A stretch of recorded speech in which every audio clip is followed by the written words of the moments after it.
इस दुनिया में अगर कोई सबसे बड़ा सत्य है तो वह है हमारी मृत्यु, जिसे चाहकर भी इंसान टाल नहीं सकता। फिर भी मनुष्य जीवन भर भौतिक सुविधाओं के मोह में पड़ा रहता है और उसे इस बात का एहसास तब होता है जब व्यक्ति अपनी आखिरी सांसें गिन रहा होता है। ये तो हम सभी जानते हैं कि इस पृथ्वी पर जन्म लेने वाला कोई भी व्यक्ति अमर नहीं है। उसे इस पृथ्वी को छोड़कर एक न एक दिन जाना ही होता है।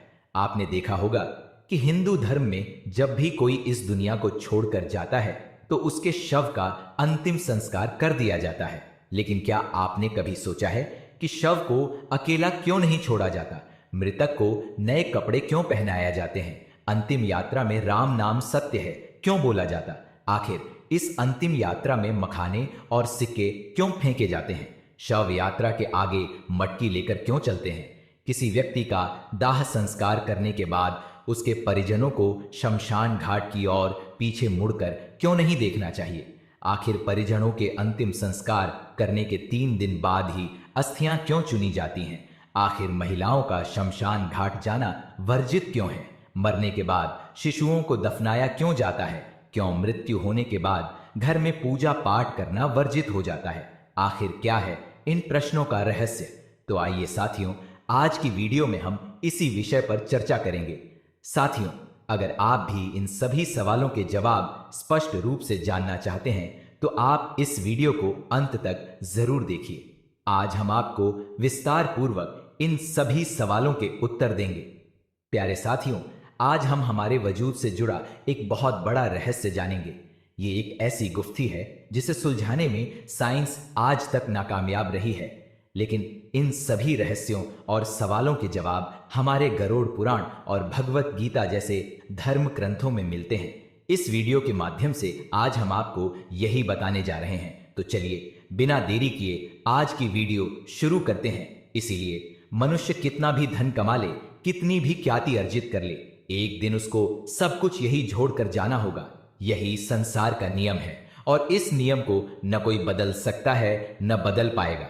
गीता में भी श्री कृष्ण भगवान कहते हैं, जिसने जन्म लिया है उसकी मृत्यु निश्चित है और जिसकी मृत्यु हुई उसका अगला जन्म भी निश्चित है। यह चक्र निरंतर चलता ही रहता है। साथियों, आपने यह कहावत तो सुनी ही होगी, यह जीवन तो नश्वर है, यानी कि हम सबको एक न एक दिन इस मृत्यु लोक को छोड़कर जाना ही होगा।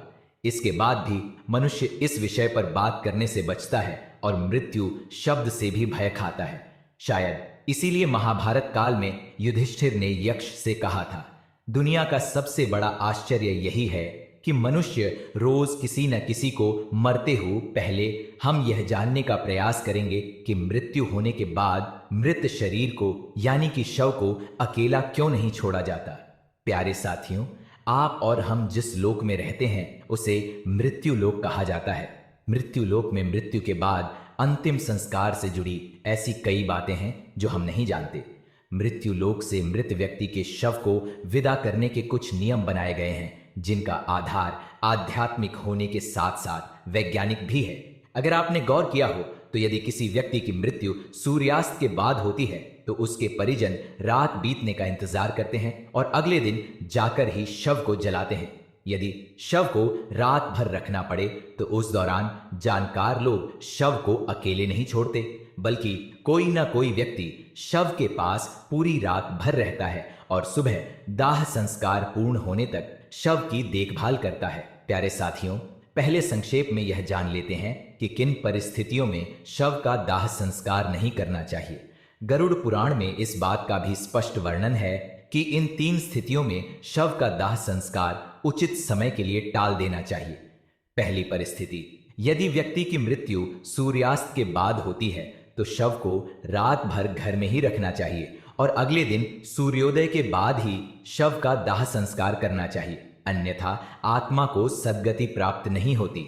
दूसरी परिस्थिति, यदि किसी व्यक्ति की मृत्यु पंचक काल में होती है तो उस व्यक्ति के घर, परिवार, कुल या खानदान में 5 अन्य लोगों की भी मृत्यु हो सकती है। इसीलिए धर्मशास्त्र के ज्ञानी इस समस्या के समाधान के रूप में आटे या पवित्र सूखी घास से 5 पुतले बनाते हैं और उन्हें शव के साथ ही अर्थी पर रखकर पूरे विद्या विधान से पंचक दोष समाप्त करते हैं। इसके बाद ही अंतिम संस्कार किया जाता है। पंचक काल में अंतिम संस्कार किए जाने से आत्मा